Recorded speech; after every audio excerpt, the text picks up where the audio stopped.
Happy Families podcast. It's the podcast for the time-poor parent who just wants answers now. There's more to having a conversation or a debate than just making sure that you shout the loudest and have the highest energy and get heard. And now here's the stars of our show, my mum and dad. G'day, this is Dr. Justin Coulson, the founder of happyfamilies.com.au. I'm here with Kylie, my wife and podcast co-host, mum to our 6 daughters. Kylie, we are going to have a conversation just now that I think people are going to love. You know how people are always saying, I can never get the kids to talk. Mm-hmm. This is going to change that forever. Although I don't know if these are the conversations that we sometimes want to have with our children. It's going to be, well, we do, but boy, it's tricky. We are going to have a conversation right now with Michael Parker. Michael is the author of a brand new book called Talk with Your Kids About Things That Matter. Now, this is actually a revised and updated book, and we'll talk about that shortly. But with the current pandemic context, it is such a great time for it, and it's a wonderful book. Oh, by the way, Michael's also the principal at Newington College in Sydney, and he joins us right now. Michael, it's so good to have you with us today. As I've spent time in the book, it looks like it's a book full of hypotheticals. Am I right? There are many hypotheticals in it, yep. Why do you think it's important to have these kinds of conversations with our kids? Yeah, I mean, the hypotheticals in particular are great to allow you to get into an issue without either talking about your friends or your family or a news item. And another thing that you can do with hypotheticals is you can pretend to be an expert. So if you are the head of a medical board and 5 people come to you wanting a kidney transplant, and you say, here are 5 hypothetical people, who are you going to give it to? It allows you to get into all those conversations about life, about valuing a life, how you value a life, and those things, without it feeling like you're talking about Aunt Agnes or you're talking about some terrible story on the news. So I love using hypotheticals. Kind of takes the emotion out of the conversation then. Yeah. It just makes it a little bit more playful sometimes, even if the topic is not as playful. It's interesting. It reminds me, Michael, when Justin and I first met, Justin was really big on these hypothetical conversations. We used to sit in the car as we were driving to and from places, and he would just ask me these ridiculous questions. They weren't ridiculous. We were dating and I wanted to know what your values were, so I'd just hit you with all of these hypotheticals. But we would talk for hours and hours. I'd grown up in a home where we weren't particularly curious learners, and so it was a really different conversation that I was having with Justin, which obviously was what I fell in love with, because the conversation was never boring. Yeah. No, they're great fun, and kids do it as well. And even with, just to use an example, something like conspiracy theories. Now we know we've seen the corrosive, dreadful effect that conspiracy theories have had in the last couple of years. So, but to raise it, to start it, the example I've got is your friend comes and tells you that all the teachers at the school have been replaced by shape-shifting aliens who are teachers, and they're taking and then I've got a whole lot of sets of proof. Like, when would you believe it? Because your friend's saying it. Because the Prime Minister has gone on TV and said that there are shape-shifting aliens instead of your teacher. And I've got a whole bunch of others, including, you see them by the coffee machine. When do you believe it? And so that the challenge of when do you believe something extraordinary comes in, but has been fun the whole time. And then, of course, you can relate it to something like, hypothetically, election fraud. Michael, I'm sitting here grinning from ear to ear as you talk about this, because these are conversations that really get to the heart of who we are, how we think, what makes us, not necessarily what makes us tick, but what would move us, what would motivate us for making a certain decision, making a values-based judgment. I'm flicking through the contents again just to highlight some of these hypothetical these hypothetical scenarios, or even real life scenarios that our children wrestle with. You've got things. I love this. You've got stuff around animal rights, about meat, about whether we should be killing and hunting animals. These are the kind, like we've got 6 daughters, Michael. Do you think that we've ever experienced a daughter that says, "I'm going to be a vegetarian"? I did have a daughter years ago who said that, and I said, "Fine, eat your vegetables," and that was the end of it. Yeah, wow. We should try that. We've been meetings ever since. Right. But there's things in here about trust and racism and prejudice. There's really big thinking stuff. And what I love about it as well, because you've got this philosophical background, you've got your master's in philosophy, you're bringing in some of the really big thinkers of history. Yeah. You've got Plato and Aristotle, and you're talking about Immanuel Kant, for example, and Hobbes. And I'm kind of looking at this and I'm thinking, this is hard to have conversations about things like you talk about the pandemic, you talk about vaccinations, you talk about how you would roll things out, like talking to the children. How would you roll it out? Who should get the vaccine first when there's this brand new flu that hits? And obviously you haven't called it COVID-19. You've given it a different name and created Flu 42. Flu 42. That's 20 right. years' time. But as I was thinking about it, I thought there's that great quote from Henry Ford. Thinking is really hard work, which is probably why so few people engage in it. But what I've also discovered is that it's fun. Kids really enjoy it. Well, especially when you're talking about shapeshifters. Well, that's right. But I'm thinking there's a phrase that I love to use with my kids, and that is that it's hard fun. Really hard fun. And what have you found when you're having these conversations with students at school or with groups of kids that you get to engage with around these topics? Yeah. So most of them, because it piques their curiosity, they then get into it. It helps with the open-mindedness. So it does all of that so you can play around with that. And then as you go further and further and ask why a few more times and get into, then you get the rigor coming in as well. Like that, this is actually hard and it's a muscle and I'm working it. And that is really important, I think, to be a thinker or a citizen in the world, because these things really are hard. So I think it's great to have your curiosity piqued and go, oh, what is this? But then you dive in, and with your parents and with your family, continuing to do all these tricks in a conversation to push it further. Then you get to the really meaty stuff. I'm so glad that you mentioned that as well, because it's a real skill, and a lot of people struggle with it. They'll say, "Well, I asked them the question, and then they give me the answer, and then it's like, okay." And what you've done really nicely is, and so gently is you've said, no, that's the bit where you start to really ask the questions, where you say, well, tell me more about that, or why do you feel that way, or what about if this happened, how would that change it? And that's when, like you said, you start to get rigorous and go deeper, and it makes it so interesting. In just a sec, we're going to disclose what happened when we tried to have a conversation with our kids about one of the big topics in Talk With Your Kids About Things That Matter. We're talking with Michael Parker. He's the author of Talk With Your Things About... Talk With Your Things. Talk With Your Kids. Talk With Your Things. Go on, just do it. Talk With Your Kids About Things That Matter. The principal at Newington College. More in just a sec. It's the Happy Families Podcast. For a happier family, try a Happy Families membership, because a happy family doesn't just happen. Details at happyfamilies.com.au. It's the Happy Families Podcast, the podcast for the time-poor parent who just wants answers now. And today we have a special guest, Michael Parker, author of Talk With Your Kids About Things That Matter. I can't believe I said talk with your things about kids that matter. Michael, I sat down with our kids a little over a week ago with the book. I opened it up to the chapter about vaccines, and I started to go through the conversation with them. We had a 14-year-old and an 11-year-old in the room. The other kids were off doing other things and couldn't participate in the conversation. And this is hard for me to say because I am a parenting expert, Michael. At least that's what my bio says. It didn't go well. What happened is that one child became quite dominant, began to raise her voice, absolutely refused to listen to what her sister had to say. Her other sister became irate. And instead of having a philosophical conversation, which was, I had this beautiful evening planned where we were going to play around with ideas and dig deep. They just shouted at each other. Then they crossed their arms and stared at each other and said, "You don't know what you're talking about." And that was kind of it. And I would try to open them up again. I'd ask another question, or I'd say, well, hang on, let's try and teach you how to listen and understand and see another point.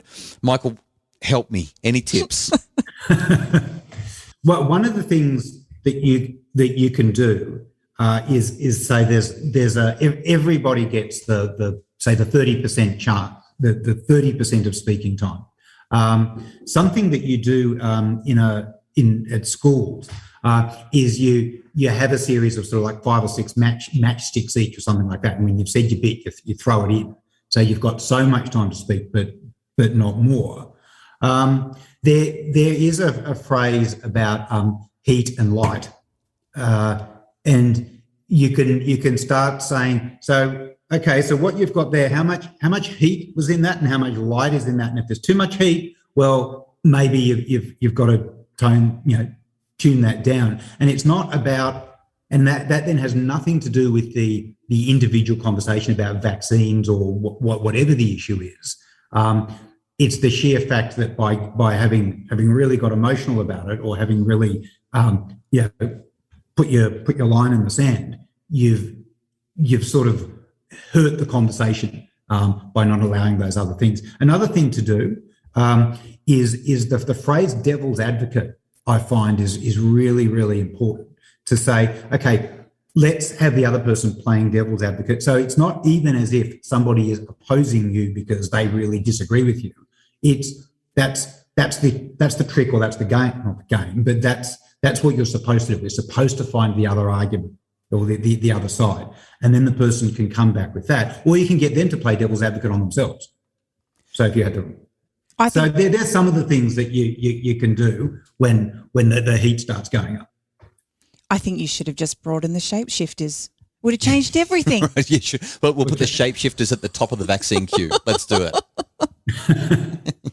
Yeah, we'll find another topic. Vaccinations at the moment is probably the hottest topic around. Yeah, I did pick one that would fire them up. I confess, I probably didn't set them up for the most successful conversation. But that's the world that we live in, right? I mean, this is what happens on Facebook and Twitter is just so over the top with this kind of thing. It is the world we live in, and I think that's why this book's so very important, because it teaches kids that there's more to having a conversation or a debate than just making sure that you shout the loudest and have the highest energy and get heard. Yeah, absolutely. And a lot of this comes from this thing called the philosophy in schools movement.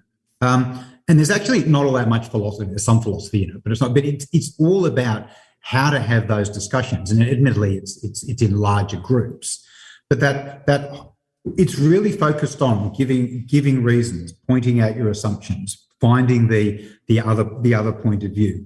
And so it's those techniques are the things that matter for rational discourse, for being able to talk in an adult, and not ending up throwing the plate around at dinner parties when you're an adult. So I think yes, it is over a period of time going through that process that's as important as whatever thing you spoke about, vaccines or torture or masks or whatever. Michael, I'm wondering, how do I keep out my own bias? Yeah. If I'm having these conversations and I've got really strong opinions about it, how do I have a conversation with my kids that allows them? Oh, did you say with your husband that keeps your bias out? So I got asked by my daughter 2 days ago, what is the National Party? What do they stand for?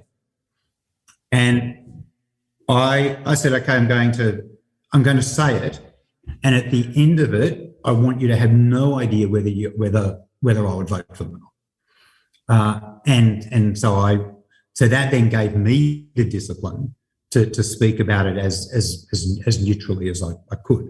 And she probably knows, after 16 years, she probably knows enough about me to know whether I would have voted for them.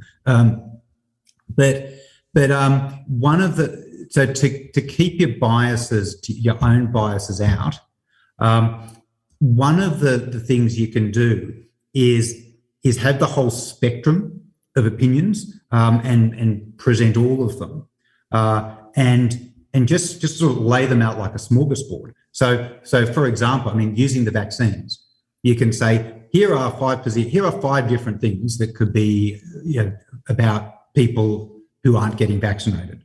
And you can say everything from those people should be able to live their lives as freely and as well as everybody else, and then you can go through a series of restrictions to they have to hibernate in their own house till the crack of doom.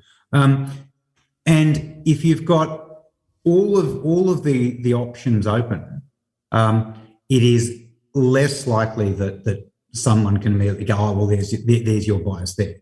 I did the same thing recently with we were talking about who could get refugee status in Australia, And again, we used everything from nobody to everybody and everything in between, and was that helped with reducing sort of my own biases. I really love the concept here of helping our children to think things through, even from a young age, because it's going to help them to be more thoughtful as adults, but also to be better citizens of our communities, of our global community. Because when we think this stuff through, we get to tap into what matters to us. We get to focus on our ethical and principle base. And make decisions from there rather than flying off because we don't like what we just saw on the telly and we have to let the whole world know on Facebook. I love that.